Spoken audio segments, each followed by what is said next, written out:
15 रुपये 20 रुपये 25 रुपये 30 रुपये 39.5 रुपया जी 39.5 रुपया 55 रुपये 55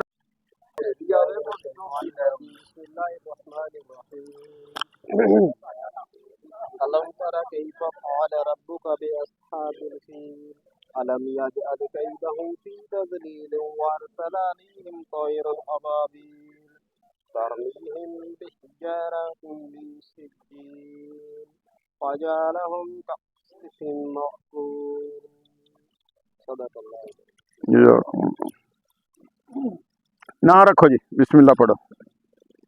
रखो 3000 3000 रुपया जी 3500 रुपया जी 3500 रुपया जी 5 रुपये 3600 रुपया जी 3650 3650 पौने 3700 पूरा 3700 3750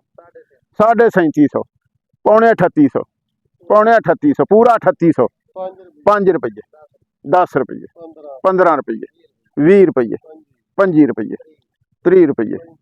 35 रुपये जी पूरा 3900 रुपया 5 रुपये 10 रुपये 15 रुपये 20 रुपये 25 रुपये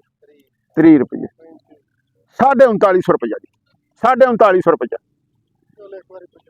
55 रुपये 55 रुपये 3955 रुपये 1 2 3 आ जी